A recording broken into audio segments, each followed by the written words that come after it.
मोदी के राज में हो रहा है उसको गालियां। तो आपने देखा ऑपरेशन सिंदूर को कैसे गालियां देनी शुरू कर दी कि कितने प्लेन गिरे हमें बताओ। आपने देखा कि सर्जिकल स्ट्राइक को कैसे डाउट करना शुरू कर दिया। आपने देखा पुलवामा का जो बदला लिया उसको कैसे डाउट किया। हर चीज में, यहां तक कि जब मोदी ने 120 मिलियन टॉयलेट्स बनाए उस पर भी गुस्सा कर रहे हैं कि टॉयलेट बना दिए जो सुबह सुबह 6 बजे उठ के लोग खेत में जाते थे, अब वो बेचारे बातें नहीं कर पा रहे हैं, टॉयलेट बन गया है। इनका यही वो है कि प्रॉब्लम ये है कि मोदी के हेट में ये देश को हेट करने लग गए। नाविका, सवाल पब्लिक भी पूछ रही है और अनमोल परवर जी मैं आपके पास आना चाहती हूँ। अनमोल पवार साहब, पब्लिक भी पूछ रही है, संजय मिश्रा बदोई यूपी से पूछ रहे हैं, मोदी जी काम करके देश का सम्मान बढ़ा रहे हैं जबकि विपक्ष स्तरहीन सवाल खड़े कर रहा है। क्या विपक्ष का भारत नहीं है क्या? ये सवाल इंपॉर्टेंट है। गौतम चंद आंचलिया का बेंगलुरु से सवाल है, क्या एआई समिट में जो विदेशी मेहमानों ने पीएम मोदी को लेकर बयान दिया, क्या उसे राहुल गांधी और उनके साथी पार्टियां समझ नहीं पा रही? आनंद प्रकाश कोलकाता से पूछ रहे, देश की बदनामी करवाने वाली गोलगोटिया यूनिवर्सिटी को क्या सिर्फ समिट से हटाना पर्याप्त सजा है? ये सवाल है। लेकिन पवार साहब आपसे ही पूछूंगी कि चूक हुई है, चूक तो बंगाल में भी हुई थी और चूक कर्नाटक में भी हुई थी। मिसमैनेजमेंट का अगर आपको इल्जाम लगाना है तो पूरी तरीके से फेयरनेस से लगाइए, लेकिन सवाल इस बात का है कि क्या एक इंसिडेंट पूरे समिट को और उसको दरकिनार कर ऐसी तैसी करने के लिए क्या ये पर्याप्त है? ये आज सवाल पब्लिक पूछ रही। नमस्कार नाविका जी, ये ग्लोबल एआई समिट जो था इसमें देश ही नहीं विदेश के लोग टकटकी लगा के देख रहे थे कि कैसे भारत अपनी तकनीक को विश्व स्तर पे प्रदर्शित करता है, जिसमें बड़े बड़े जो हैं डिग्निटरीज आए हुए थे, बड़े शोधकर्ता आए हुए थे, बड़े एआई टेक एक्सपर्ट्स आए हुए थे। लेकिन हमने देखा कि आर्टिफिशियल इंटेलिजेंस दिखाने की बजाय विश्व ने देखा कैसे ए से अव्यवस्था और आई से इंटरनेशनल एम्बैरेसमेंट हमें झेलना पड़ा। और उसका कारण है भारतीय जनता पार्टी की केंद्र सरकार, क्योंकि इनके प्रवक्ता तो खुद मान रहे हैं कि प्री चेक करना संभव नहीं था, इनके लिए यह संभव नहीं था कि ये इंस्पेक्शन कर पाए। अब आप ही बताइए कि इतना बड़ा इवेंट है जहां पे ऐसा माहौल बनाया गया कि जैसे सिलिकॉन वैली जो है अपना मुख्यालय यमुना किनारे बनाने वाली है, लेकिन उसमें जो है इस तरह की यूनिवर्सिटीज को प्रदर्शित करने का मौका दिया जाता है जो चाइना के प्रोडक्ट को बताती हैं कि जी वो भारत में बना हुआ है। तो इस सरकार को पीआर की बजाय इनोवेशन पे ध्यान देना चाहिए। ये वो सरकार है जो शिक्षा के क्षेत्र में केवल मात्र 2% का बजट देती है।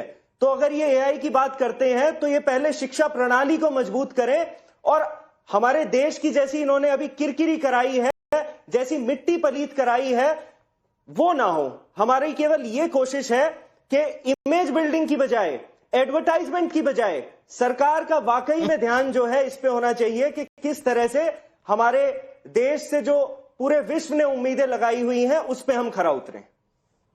एडवर्टाइजमेंट की बात कर रहे हैं अनमोल पवार जी, तुहिन सिन्हा जी जवाब दे दीजिए। देखिए, किरकिरी तो हुई नहीं है। ये जितना भी प्रयास करे कोई भी न्यूज़पेपर जो है, आप मतलब देख लीजिएगा, कल इनकी बात को नहीं उठाने वाला है, क्योंकि ये जो है फ्रस्ट्रेट हो चुके हैं, परेशान हो चुके हैं। अभी फैजान जी कह रहे थे गलगोटिया हमारे लिए खास है। देखिए, हमारे लिए क्या खास है मैं आपको बता दूं। हमारे लिए खास है, हमने 10,000 करोड़ जो है 2024 में एआई मिशन में लगाया था, कमिट किया था। हमारे लिए क्या खास है? एआई का इंफ्रास्ट्रक्चर बनाना, डेटा सेंटर्स में कम से कम 25 से 30 बिलियन डॉलर का प्रस्तावित निवेश केवल इस साल में आया। ये चीजें हमारे लिए खास है। हां, लेकिन अल फला यूनिवर्सिटी शायद आपके लिए खास है, क्योंकि एक बार भी समाजवादी पार्टी अल फला यूनिवर्सिटी के बारे में कुछ नहीं कह पाई, जो आज गलगोटिया पे आरोप लगा रही है।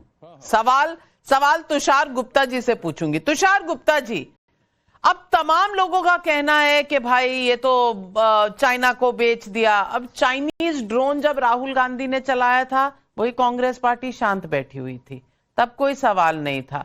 वैसे हर इशू पर भारत की नाक कट जाती है, लेकिन कांग्रेस कुछ करे तो भारत बहुत सशक्त फील करता है। आप क्या फील करते हैं? देखिए, पहले मैं राजनीति की बात करूंगा, फिर नीति की। अल-फलाह यूनिवर्सिटी से 3000 किलो आरडीएक्स मिलता है, AK-47 मिलता है, पर उस यूनिवर्सिटी में क्या होता है, ना उस यूनिवर्सिटी को आप जस्ट स्टीरियोटाइप करें, ना किसी समुदाय को, ना किसी राज्य को। पर गलगोटिया में जो हो रहा है वो पूरे देश की कहानी है। राहुल गांधी चाइना का ड्रोन उठाते हैं ये समझाने के लिए कि देश में मैन्युफैक्चरिंग कैसे होनी चाहिए। उनकी social ideology, economic ideology wild west woke की है। उनकी जो एक मिलिट्री आइडियोलॉजी है वो चाइना की बात करते हैं पार्लियामेंट में, और आज ये लोग कह रहे हैं देखिए फरेब हो रहा है, झूठ हो रहा है। अब मैं बात करूंगा नीति की। AI समिट में गलगोटिया यूनिवर्सिटी सिर्फ एक कंपनी थी, वहां हजारों और स्टार्टअप, हजारों और एंटरप्रेन्योर मौजूद थे। आज भी हैं, अभी भी हैं, कल भी रहेंगे। वो कितनी और नई बातें करें। नाविका जी, आपने और मैंने कितनी बार बात करी कि राज्य में जब भाषा पर एक डिबेट उठता है कि इस राज्य में रहना होगा तो ये भाषा बोलनी होगी। आज उस समिट में सर्वम AI का इनॉग्रेशन हुआ, लॉन्च किया गया उसे। वहां पर बिना इंटरनेट के 22 भारतीय भाषाओं में लाइव ट्रांसलेशन करने का एक फीचर है। मैं सिर्फ एक फीचर की बात कर रहा हूं। वहां पर एक स्टार्टअप कहता है कि आपके रसोई में अगर कुछ कूड़ा कचरा जमा हो जाता है, सुबह उसी कूड़े कचरे से खाद कैसे बन सकती है घर में ही, उस पर बात करनी चाहिए। एक स्टार्टअप कह रहा है कि हम रोबोट्स लगाएंगे डॉक्टर के साथ जो रहेंगे प्रिस्क्रिप्शन बनाने के लिए, मेडिसिन देखने के लिए, पेशेंट हिस्ट्री देखने के लिए। तो उस AI समिट में इतना कुछ हो रहा है, पर सबका फोकस कहां है? गलगोटिया यूनिवर्सिटी पे, क्योंकि उनको सही मायने में चिढ़ है। भारत की तरक्की से एक चिढ़ है। वो चाहते हैं कि गलगोटिया में जो हुआ, जो एक प्राइवेट यूनिवर्सिटी है, उसमें स्टेट का कोई रोल नहीं है, सेंटर का कोई रोल नहीं है, कोई एड नहीं है, वो खुद की एक यूनिवर्सिटी है। उसको पूरा एक जो उसकी इमेज है उसको देश की इमेज बनाए। क्यों भाई? आपके लिए वो डॉक्टर जो रोबोट का इस्तेमाल करके गरीब लोगों का इलाज करना चाहता है, वो देश की परिभाषा क्यों नहीं है? जो स्टार्टअप आज आपके किसानों की मदद करना चाहता है, वो परिभाषा क्यों नहीं है? वो परिभाषा नहीं है। और वहां पर गए लोगों ने क्या कहा, मैं वो भी आपको सुनवाना चाहती हूँ। फैजान भाई जरा ध्यान से सुनिएगा। बहुत अच्छा है, बहुत बड़े लेवल पे हिंदुस्तान जो है इसको ऑर्गेनाइज करवा रहा है, और हमें अच्छा लगा। हर्ष का विषय है देश के लिए कि ऐसे ऐसे आयोजन हमारे देश में हो रहे हैं। बहुत इनोवेटिव चीज़ें थी वहाँ पर, जो भी कंपनीज आई ही हैं, बच्चे आए हैं, स्टूडेंट्स हैं, और भी जो वर्क्स हैं, काफ़ी अच्छा काम है वहाँ पे, देखना चाहिए सबको जाके। था बहुत मज़ा आया, लोगों को जाके देखना चाहिए और बहुत कुछ सीखने को मिल रहा है। और जो भी इस फील्ड में इंटरेस्टेड है उनके लिए बहुत अच्छा चीज़ है ये, उनको जाके देखना चाहिए। ये युवा पीढ़ी कह रही है, लेकिन राजनीति वालों को नहीं समझ आ रहा। उमेश पांडे वाराणसी यूपी से पूछ रहे हैं, पिछले 6 महीने में मोदी सरकार ने कौन सा अच्छा काम किया? सदैव आलोचना में डूबा हुआ विपक्ष के नेता बता पाएंगे? बता दीजिए पिछले 6 महीने। चलिए मैं बढ़ा देती हूँ, पिछले 11 साल में मोदी सरकार ने कुछ अच्छा किया? फैजान भाई कोई एक चीज बता दें। जी मैं बताता हूँ। आप पिछले कितने साल में कह रही हैं? 6 साल में 11। मैं तो 11 दे रही हूँ आपको। 11 में उनको 50 साल देता हूँ। चलिए, जब वो नहीं भी आए थे पावर में, तब से लेकर के आज तक के, जब वो वहां के मुख्यमंत्री थे गुजरात के, तब से लेकर आज तक बता देता हूँ उन्होंने बहुत विकास किया। लेकिन एक इंसान का, उसका नाम भी AI है, उन्होंने उसके लिए AI जनरेट किया है, अडानी इनकम। तो ये इस तरह के AI प्रमोट करते हैं। और जब इनसे सवाल पूछें फार्मर्स के लिए तो वहां AI बना देते हैं, एग्रेरियन जो है इग्नोर कर देते हैं। फिर जो इनसे आप सवाल पूछे फिर AI कर देते हैं। यानी एरोगेंस जो है उनका इनफाइनाइट है। और उसके बाद मैम सबसे बड़ी प्रॉब्लम है कि आप उनसे पूछें कि आप पढ़े लिखे कितने हैं, तब AI कर देते हैं। वो हो जाता है entire political science which is again an academic illusion। Unfortunately ये AI है भारतीय जनता पार्टी की देन हिंदुस्तान को। अभी हमारे भाई कह रहे थे तोहिन साहब कि लीड कर रहा है हिंदुस्तान। साहब एक ये ऑर्गेनाइजेशन है ग्लोबल AI इंडेक्स, वो कहती है यूएस और चाइना हमसे हजारों मील आगे, हम लोग बहुत पीछे हैं। और जो आप कहते हैं हम लीड कर रहे हैं, मैं बताऊं कहां लीड कर रहे हैं? ये आप लोग जो है बड़ा प्रोपेगेंडा क्रिएट करते हैं। हमारे पास वर्कफोर्स है, असेंबली बहुत करते हैं, बट इनोवेशन में हम लोग जीरो हैं। हम इनोवेट कुछ नहीं करते हैं। AI टेक्नोलॉजी की जरूरत होती एक GPU है NVIDIA H100, वो हम इंपोर्ट करते हैं, यहाँ बनाते नहीं है। जब तक आप बनाएंगे नहीं, आप लीड कहीं नहीं करने वाले। फिर वही AI में आप लीड करेंगे, एरोगेंस इनफाइनाइट। जो हिंदुस्तान के लोगों को आप झूठ परोस रहे हैं ना साहब, कभी ना कभी वो बातें खुल के आ जाएंगी। और मेरे आनंद भाई कह रहे थे कि एक ही फ्रॉड हुआ है, आज तक कोई फ्रॉड नहीं हुआ। तो साहब, प्रधानमंत्री जो कौशल विकास योजना है जिसमें एआई और रोबोटिक्स की बात होती है, उसमें सीएजी की रिपोर्ट आई है मेरे भाई, बहुत सारा फ्रॉड हुआ है, बहुत सारे सेंटर्स फेक है, नॉन एग्जिस्टेंट है। सारे फ्रॉड पिछले 11 साल में हुए। आनंद रंगनाथन, आप ये समझते क्यों नहीं है? आप इनके नैरेटिव से सहमत क्यों नहीं होते? नहीं, मुझे लगता है फैजान भाई जो मेरे बड़े भाई हैं, ये एसपी छोड़ के कांग्रेस जाने वाले हैं, क्योंकि इतना ज्यादा झूठ इतने कम समय में जो बोल दिया, राहुल गांधी बहुत इंप्रेस्ड होंगे। पहली बात जो मैंने कहा था, 1 फ्रॉड डिटेक्टेड, वो इस एआई समिट के अंतर्गत कहा था। दूसरी बात, आपने सुना इन्होंने क्या कहा कि इंडिया इनोवेशन में 0 है। आपको पता है ग्लोबल इनोवेशन इंडेक्स है, आपको पता है 143 कंट्रीज उसमें रैंक हुई हैं। आपको पता है इंडिया की रैंक क्या है? 39।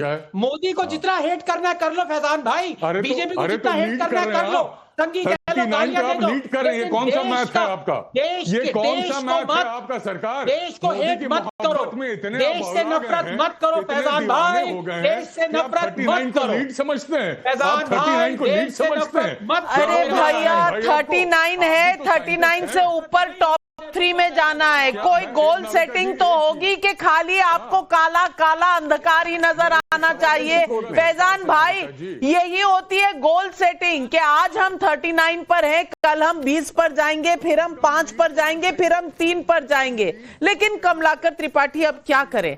आपको अंधकार में रहने की इतनी आदत हो गई है कि उजाले की एक किरण से भी आप छटपटा जाते हैं। अंजनी कुमार इंदौर से पूछ रही हैं, विपक्ष शादी समारोह का वो मेहमान क्यों बन गया है जो हर खाने की चीज पर बिल्कुल पेट भर के खाता है और दही भल्ले में नमक कम की बात करता है? प्रभु नारायण अल्मोड़ा से पूछ रहे हैं, चुनाव प्रचार में एआई का इस्तेमाल करके प्रधानमंत्री मोदी पर निजी हमले करने वाली कांग्रेस को एआई से दिक्कत है या भारत के एआई समिट में होने की दिक्कत है? किस चीज की दिक्कत है कमलाकर त्रिपाठी जी? मर्ज है आपका। राविका जी, आंखों में कर दे अंधेरा, तुम ऐसी रोशनी से बचना। तो जो ये कर रहे हैं, वो ये इन्होंने ही एक बार लोगों को सपना दिखाया कि हवाई चप्पल वाले हवाई जहाज में चला करेंगे। जुमले फेंकने में ये उस्ताद हैं। मुख मस्तीक वक्तव्यम वचने किम दरिद्रता, बोलने में तो कोई दरिद्रता है नहीं, बोलते रहिए। हुआ क्या? पूरा सैबोटाज कर दिया इंडिगो ने आपका एयरलाइन का पूरा सिस्टम, और पूरे देश को रैंसम कर लिया एक इंपॉर्टेंट समय में। कमलाकर त्रिपाठी जी, रोशनी से इतना डर लगता है तो काला चश्मा पहन लीजिए। रोशनी से इतना डर लगता है तो काली पट्टी बांध लीजिए। अनमोल पवार, मैं पूछना चाहती हूं आपसे, आप क्या देखते हैं, ग्लास हाफ फुल या हाफ एम्प्टी?